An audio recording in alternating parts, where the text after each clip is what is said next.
Hello student, welcome all पे you in my channel the economics Guru and डाली। और आज के वीडियो में हम बताने जा रहे हैं क्लास 12 अकाउंटेंसी का न्यू सिलेबस जो टर्म वाइज रिलीज किया गया है सीबीएसई के थ्रू। जैसा कि मैंने आपको पहले बता रखा है कि आपका पेपर अब टर्म वाइज होगा। टर्म फर्स्ट होगा आपका नवंबर दिसंबर में और टर्म सेकेंड होगा आपका मार्च और अप्रैल में। ऐसे में सिलेबस को भी दो हिस्सों में बांट दिया गया, टर्म फर्स्ट के लिए अलग और टर्म सेकेंड के लिए अलग। आज उसी सिलेबस की डिस्कशन करेंगे कि किस टर्म में कितना सिलेबस आएगा और चैप्टर वाइज भी और उस चैप्टर के टॉपिक वाइज भी। पूरी वीडियो को देखिएगा, वीडियो थोड़ा सा लंबा होने वाला है क्योंकि हर एक टॉपिक को मैं आपको बताऊंगा कौन सा है और कौन सा नहीं है, क्या पढ़ना है और क्या नहीं पढ़ना है, ताकि आप एक्स्ट्रा ना पढ़ ले और कुछ ऐसा भी छूट ना जाए जो आपके इस साल एग्जाम में आएगा। ठीक है ना। जो आपका टर्म फर्स्ट होना है वो फुल्ली एमसीक्यूज बेस्ड होना है। ठीक है ना, यानी कि इसमें जो है एमसीक्यूज टाइप में होगा, टिक मार्क क्वेश्चन होगा जिसका टाइमिंग होगा 90 मिनट्स और ये 40 मार्क्स का होगा थ्योरी। ओवरऑल 50 मार्क्स का होता है, 40 मार्क्स का थ्योरी प्लस 10 मार्क्स का प्रैक्टिकल। ठीक है ना। और उसके बाद जो चैप्टर्स में रखे गए हैं, ठीक है ना, बहुत ही कम चैप्टर है। चैप्टर में भी बहुत सारी चीज़ों को रिड्यूस कर दिया गया है। विद रिड्यूस चैप्टर क्या क्या इस साल आपका है और क्या क्या हट गया है वो पूरा मैं बताऊंगा आपको। तो सबसे पहले पार्ट 1 की बात करते हैं। पार्ट 1 में जो चैप्टर रखा गया है कौन सा, सबसे पहला अकाउंटिंग फॉर पार्टनरशिप फर्म। ठीक है ना। अकाउंटिंग फॉर पार्टनरशिप फर्म में केवल 3 चैप्टर रखे गए, 2 हटा दिया गया, 2 जो है टर्म सेकंड में डाल दिया गया है। Fundamentals, change in profit sharing ratio और एडमिशन ऑफ पार्टनर। ये 3 चैप्टर जो है टर्म फर्स्ट में रखा गया है। पार्ट ए के पार्टनरशिप वाले चैप्टर से एनपीयू टर्म सेकंड में आना है, इसमें नहीं है। कंपनी अकाउंट में केवल अकाउंटिंग फॉर शेयर्स रखा गया है। ठीक है ना। ये आपका पार्ट ए से है। जिनके बाद डीके गोयल बुक होगी, डीके गोयल का ये हो गया बुक नंबर फर्स्ट और ये हो जाएगा आपका book number second. Book number first से केवल 3 चैप्टर, बुक नंबर सेकंड से केवल अकाउंटिंग फॉर शेयर यानी कि 2 चैप्टर। फॉर पिक्चर वाला डीके गोयल में अलग अलग दे रखा है। और एनसीईआरटी के हिसाब से तो आपको पता ही है, ये 1 चैप्टर हो गया, ये रखा गया शेयर वाला डिवेंचर वाला, उसमें आगा आपका टर्म सेकेंड में। Part B analysis of financial statement जो होना है, इसमें जो है financial statement of a company, ठीक है, जिसमें statement of profit and loss and balance sheet आएगा, मेजर हेडिंग और सब हेडिंग के बारे में एमसीक्यूज है उसके बारे में। As per schedule 3 company act 2013 के अकॉर्डिंग आपको प्रॉफिट एंड लॉस और बैलेंस शीट कैसे बनाया जाता है, ठीक है ना, ये आएगा। दूसरा टूल एनालिसिस में आपको रेशियो एनालिसिस पढ़ना है और उसके बाद सेकंड जो चैप्टर आपको पढ़ना है वो है अकाउंटिंग रेशियो। ठीक है ना। रेशियो वाला चैप्टर है, इसलिए रखा गया है कि यहाँ पर बहुत ज़्यादा फार्मूलाज है, छोटे छोटे इसमें क्वेश्चन शॉर्ट होते हैं, कम होते हैं, ताकि इसलिए अब से रखा गया है। क्या कैश फ्लो स्टेटमेंट आपका टर्म सेकंड में है। या फिर जिनके पास कंप्यूटर अकाउंटिंग होता है, कंप्यूटराइज अकाउंटिंग, उनका 2 चैप्टर है, overview of computer accounting system और accounting application of electric date sheet. ठीक है ना। ये 40 मार्क्स का पेपर है और प्रोजेक्ट वर्क आपका होना है 10 मार्क्स का। 10 मार्क्स का प्रोजेक्ट आपको बनाना है। यहाँ पर भी 2 प्रोजेक्ट बनाना है 1 साल में, एक टर्म फर्स्ट के लिए और टर्म सेकंड के लिए। तो ये तो हो गया आपका चैप्टर वाइज हो गया टर्म फर्स्ट का। और हम बात करते हैं टर्म फर्स्ट में जो है टॉपिक वाइज हर चैप्टर में कौन कौन से टॉपिक आपको पढ़ना है, उसको जल्दी से डिटेल से मैं बताता हूँ। टर्म फर्स्ट की बात करते हैं हम, टर्म नंबर फर्स्ट, जिसमें सबसे पहले है पार्टनरशिप। और पार्टनरशिप में क्या क्या रखा गया है आपके इस कोर्स में वो देखा जाएगा, देखिए अगर, ठीक है ना। सबसे पहले फंडामेंटल वाला चैप्टर देख लेते हैं। फंडामेंटल में पार्टनरशिप के फीचर और उसकी पार्टनरशिप डीड, ठीक है ना। Provision for inter partnership in the absence of partnership deed के अब्सेंस पे क्या होता है वो होता है। फिक्स वर्सेस फ्लैक्चुएशन अकाउंट यानी कि इसके डिफरेंस के बारे में। Profit and loss appropriation account, ठीक है ना। Guarantee of profit, division of profit among partner, वो प्रॉफिट एंड लॉस एप्रोप्रिएशन में आ जाता है। Past adjustment relating to interest on capital, interest on drawing on salary and profit sharing ratio के related जो पास्ट एडजस्टमेंट वो आना है। गुडविल है, गुडविल का नेचर क्या है, factor affecting method of valuation, average profit, super profit method, capital, तीनों मेथड है। पिछले साल 30% के कोर्स में कैपिटलाइजेशन मेथड को हटा दिया गया था, लेकिन इस साल है, ठीक है ना। उसके बाद है रिकॉन्स्टिट्यूशन वाला चैप्टर। रिकॉन्स्टिट्यूशन में आपके 2 चैप्टर रखे गए हैं, change in profit sharing ratio और दूसरा है एडमिशन ऑफ अ पार्टनर। अब इन दोनों चैप्टर के बात करें तो सबसे पहले है सैक्रिफाइसिंग रेशियो कैलकुलेशन करना, गेनिंग रेशियो कैलकुलेशन करना, रिवैल्यूएशन अकाउंट, ठीक है, reassessment of liabilities and treatment of reserve and accumulated profit, और उसके बाद है प्रिपरेशन ऑफ रिवोल्यूशन अकाउंट और balance sheet. Partners capital account नहीं है, लेकिन आपको ध्यान पता है ना, बैलेंस शीट बनाने के लिए पार्टनर्स कैपिटल अकाउंट बनाना कंपलसरी होता है। हाँ, एक चीज इसमें नहीं है, adjustment of partners capital account वो नहीं रखा गया, पिछले साल भी नहीं था, इस साल भी इसको नहीं रखा गया है। अब हम बात करते हैं एडमिशन ऑफ पार्टनर की। एडमिशन ऑफ पार्टनर में जो आपका होना है, effect of admission of partner, change in profit sharing ratio. Profit sharing ratio कैसे चेंज होता है, treatment of goodwill, treatment of revaluation of assets and liabilities, यानी कि रिवैल्यूएशन अकाउंट कैसे बनाया जाता है, और treatment of reserve and accumulated profits. यहाँ पर आपको एडमिशन ऑफ पार्टनर में आपको क्या नहीं बनाना है, बैलेंस शीट नहीं बनाना है, कैपिटल अकाउंट नहीं बनाना है। इसका मतलब एडमिशन ऑफ पार्टनर का वाले चैप्टर से 50% आपका हटा दिया गया है, जो इस साल नहीं है। नेक्स्ट है, हम शेयर वाले चैप्टर में क्या क्या पढ़ना है वो लिखते हैं, accounting for share capital. Share capital में जो चैप्टर है, जिसमें आपको शेयर एंड शेयर कैपिटल क्या होता है, इसके नेचर एंड टाइप थ्योरी में, और उसके अलावा issue and allotment of equity and preference share, public subscription share, over subscription कैसे होता है, अंडर सब्सक्रिप्शन कैसे होता है, इशू एट पार कैसे होता है, issue at premium, calls in advance, calls in arrears, issue of shares in consideration other than cash की जनरल एंट्री कैसे होती है, इससे रिलेटेड आपके क्वेश्चन पूछा जाएगा। फिर है concept of private placement and employee stock option, ESOP जिसको बोलते हैं, ठीक है ना, ये है। Accounting treatment of forfeiture and reissue रखा गया है।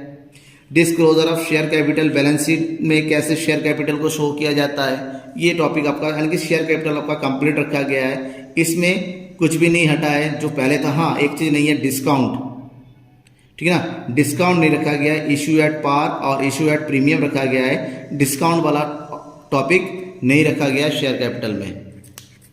अब हम पार्ट बी की बात करते हैं, यानी कि सेकंड बुक की बात करते हैं। सेकंड बुक जो कि किस नाम से, एनालिसिस ऑफ फाइनेंशियल स्टेटमेंट की बात करते हैं। इसमें आपका क्या आएगा, profit and loss and balance sheet को किस तरह से प्रिपेयर किया जाता है, उसके हेडिंग में क्या क्या आता है, उसके सब हेडिंग में क्या क्या आता है, ठीक है ना। As per schedule 3 companies act 2013 के अकॉर्डिंग ये कंप्लीट आपको पढ़ के जाना है। इसके अलावा और क्या क्या आएगा, इसके अलावा आपको आना है फाइनेंशियल स्टेटमेंट एनालिसिस से क्या होना है, objective, importance and limitations. Accounting ratio से आपको पढ़ना है meanings, objective, classification and computers. Liquidity ratio क्या होता है, जिसमें current ratio and quick ratio के बारे में। सॉल्वेंसी रेशियो पूरा पढ़ना है, एक्टिविटी रेशियो पूरा पढ़ना है, ठीक है ना। ये आपके कोर्स में कंप्लीट दे रखा है, जिसमें इन्वेंट्री टर्नओवर रेशियो दे रखा है, trade receivable ratio turnover ratio, trade payable turnover ratio दे रखा है, वर्किंग कैपिटल टर्नओवर रेशियो पूरा दे रखा है, ठीक है ना। इसके अलावा आपको जो नेक्स्ट रेशियो पढ़ना है प्रॉफिटेबिलिटी, यानी कि अकाउंटिंग रेशियो वाले से आपको सब कुछ पढ़ना है, कुछ भी इसमें से हटाया नहीं गया है। ग्रॉस प्रॉफिट रेशियो है, ऑपरेटिंग रेशियो है, ऑपरेटिंग प्रॉफिट रेशियो है, नेट प्रॉफिट रेशियो है, रिटर्न ऑन इन्वेस्टमेंट है, ठीक है ना। तो ये कंप्लीट आपको पढ़ना है, कुछ भी इसमें से हटाया नहीं गया है, ठीक है ना। ऑपरेटिंग रेशियो वगैरह भी है। इसमें एक net profit ratio is to be calculate on the basis of profit before tax. जो नेट प्रॉफिट का कैलकुलेशन होना है वो प्रॉफिट बिफोर टैक्स के अकॉर्डिंग ही दे रखा है, ठीक है ना, ये ध्यान में रखना है आपको। अब बाकी कंप्यूटराइज अकाउंटिंग के बारे में क्या क्या दे रखा है वो आप खुद देख लीजिएगा, ठीक है ना। हम बात करते हैं अब टर्म सेकंड के कोर्स में क्या, टर्म सेकंड, ठीक है ना। टर्म सेकंड जो कि ये सब्जेक्टिव वाइज होना है, यानी कि फुल जैसा होता है न्यूमेरिकल पूरा सॉल्यूशन का, एमसीक्यूज बेस पे नहीं है, 40 मार्क्स का है। और इसका टाइम कितना रखा गया है आपका, इसका टाइम रखा गया है 2 घंटे का, 2 आवर्स का, ठीक है। जिसमें जो कुछ भी वहाँ छूटा है वो यहाँ पर आएगा, लेकिन कुछ चीज़ें जो वहाँ पर भी नहीं है यहाँ पर ही, वही आपको ध्यान में रखना है। एनपीओ सबसे इंपॉर्टेंट, सबसे मस्त चैप्टर जो था आपका, पढ़ने में बड़ा इंटरेस्ट आता है इस चैप्टर को करने के, that is NPO, term second में आएगा। अकाउंटिंग ऑफ पार्टनरशिप के 3 चैप्टर अगर वहाँ चले गए तो यहाँ पर रह जाता है 2, retirement and death of a partner, और नेक्स्ट है dissolution of partnership firm, term second में है। कंपनी अकाउंट वाले चैप्टर से आपका डिवेंचर है, शेयर वाला चैप्टर टर्म फर्स्ट में चला गया है। सेकेंड बुक में एनालिसिस ऑफ फाइनेंशियल स्टेट वाले में क्या दे रखा है, financial statements of a company, किस तरह से फाइनेंशियल स्टेटमेंट तैयार किया जाता है। कॉम्परेटिव कॉमन सेंस स्टेटमेंट है, इसमें कैश फ्लो स्टेटमेंट पढ़ना है आपको, ठीक है ना। और कंप्यूटराइज में क्या दे रखा है, यूजिंग कंप्यूटराइज अकाउंटिंग सिस्टम और डेटाबेस मैनेजमेंट सिस्टम के बारे में पढ़ना है। 40 मार्क्स का पेपर है, 10 मार्क्स का प्रैक्टिकल यहाँ पर भी होना है, 10 और 10 20 मार्क्स का प्रैक्टिकल, ठीक है ना, और 80 मार्क्स की थ्योरी। एमसीक्यूज टर्म फर्स्ट में और टर्म सेकंड आपका फुल्ली सब्जेक्टिव यानी पूरा न्यूमेरिकल बेस्ड सॉल्यूशन। अब हम यहाँ पर भी चैप्टर वाइज पढ़ लेते हैं कि एनपीओ में कौन कौन से टॉपिक पढ़ने हैं। सबसे पहले unit NPO, not for profit organisation में हमें क्या क्या पढ़ना है। इसमें पढ़ना है इसकी मीनिंग और कॉन्सेप्ट के बारे में, रिसिप्ट एंड पेमेंट के अकाउंट के बारे में पढ़ना है, इसका फीचर और किस तरह से तैयार किया जाता है। इनकम और एक्सपेंडिचर के बारे में पूरा पढ़ना है, किस तरीके से इसको तैयार किया जाता है। Preparation of income and expenditure account, balance sheet कैसे बनाया जाता है ये पढ़ना है आपको, ठीक है ना, एडिशनल इन्फॉर्मेशन के साथ, यानी कि यहाँ पर भी आपका कैंसिल नहीं हुआ है, अगर कुछ है ध्यान रखना। और हाँ, क्या देखना है, adjustment in a question should be not excess 3 और 4 इन नंबर। एक चीज़ ध्यान रखना, जो एडजस्टमेंट आपको मिलेगा 3 या 4 से ज़्यादा एडजस्टमेंट आपको नहीं मिलना है, जिसमें आपको subscription, consumption of consumable and sale of assets, old material, interest, admission fees and general donations are to be treated as revenue receipts. Trading account of accidental activities not be prepared. Trading account accidental activity नहीं prepare करने की जरूरत नहीं है, जबकि आपके लिए आसान ये हो गया कि एडजस्टमेंट जो आते थे पहले बहुत ज़्यादा आता था, वो केवल 3 या 4, उससे ज़्यादा नहीं हो सकता। और एडजस्टमेंट किससे रिलेटेड होगा, सब्सक्रिप्शन से रिलेटेड होगा, कंजप्शन से रिलेटेड होगा, एसेट्स और मटेरियल के सेल से रिलेटेड होगा, इंटरेस्ट और एडमिशन से रिलेटेड होगा, ठीक है ना।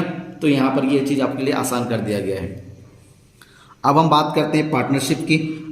पार्टनरशिप में क्या रखा गया है, क्या हटा दिया गया है। पार्टनरशिप में जो चैप्टर है यहाँ पर है सेकेंड टर्म में, रिटायरमेंट ऑफ डेथ। और रिटायरमेंट और डेथ में जो रखा गया है, क्या क्या चीज़ रखा गया है, ठीक है ना, change in profit sharing ratio, treatment of goodwill, revaluation account, ठीक है ना, एडजस्टमेंट ऑफ रिक्लेमेटेड profit and reserves, preparation of balance sheet, ठीक है ना। प्रिपरेशन ऑफ बैलेंस शीट यहाँ पर भी जो है आपका क्या नहीं है, एडजस्टमेंट ऑफ कैपिटल अकाउंट नहीं है।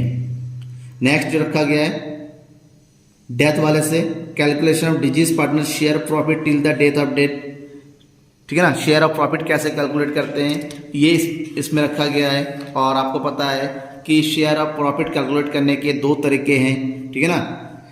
अब डिसोल्यूशन ऑफ पार्टनरशिप फर्म यहाँ पर है, इसकी meaning, type of dissolution firm कितने होते हैं, सेटलमेंट ऑफ अकाउंट किस तरह से होता है, रियलाइजेशन अकाउंट कैसे तैयार किया जाता है, ठीक है ना। और साथ ही साथ अदर इसके साथ जो रिलेटेड अकाउंट है वो कैसे बनाया जाता है, capital account of partnership, cash bank account, excluding piecemeal distribution, sale of company insolvent partners, ये इसमें नहीं रखा गया है, ये हटा दिया गया है, ठीक है ना। ध्यान में ये रखना है, if realise value of assets is not given it is so be prepared that has not be realise any amount. तो ये मान के चलना है कि कोई भी अमाउंट जो है रियलाइज नहीं किया गया है, ध्यान में ये रखना है। If partner has borne and paid a realisation expense it should be stated, ठीक है ना। ये लिखा हुआ रहेगा कि अगर कोई एक्सपेंसेस अगर बॉर्न करता है पार्टनर्स के थ्रू रियलाइजेशन, तो ये लिखा हुआ होना चाहिए वहां पर। तो पार्टनरशिप के दोनों चैप्टर हो गए।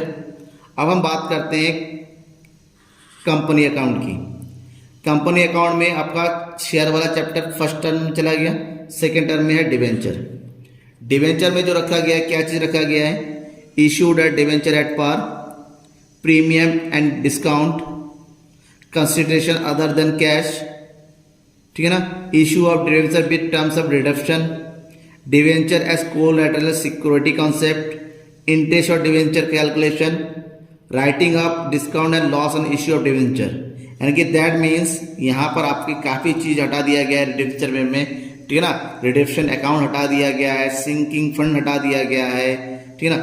नोट, डिस्काउंट और loss in debenture to be written off in the year debenture are allotted from security premium reserve, capital reserve, statement of profit and loss finance, ठीक है ना। तो ये चीज़ आपको ध्यान में ये रखना है। नेक्स्ट है financial statement of A company में आपका क्या क्या है, कॉम्परेटिव स्टेटमेंट आपको पढ़ना है, कॉमन साइज स्टेटमेंट आपको पढ़ना है, ये ध्यान में रखना है। अब बात करते हैं सबसे इंपॉर्टेंट लास्ट चैप्टर की, कैश फ्लो स्टेटमेंट में क्या क्या है। कैश फ्लो स्टेटमेंट में meaning of cash flow, objective और प्रिपरेशन। और प्रिपरेशन करना है ओनली इन डायरेक्ट मेथड, आपको डायरेक्ट मेथड नहीं पढ़ना है, ठीक है ना। तो ये हो गया आपका अकाउंटेंसी का पूरा कोर्स। और कंप्यूटराइज अकाउंटिंग में क्या क्या है, क्योंकि कंप्यूटर बहुत ही कम स्टूडेंट लिए होते हैं तो इसको बताना मैं भी जरूरी नहीं समझता, कि किसी को पूछना है तो मुझे अलग से कमेंट कर दीजिए, मैं बाद में देखूंगा। प्रोजेक्ट वर्क में कैसा क्या होना है इसको मैं डिटेल से बाद में समझाऊंगा आपको। Thank you.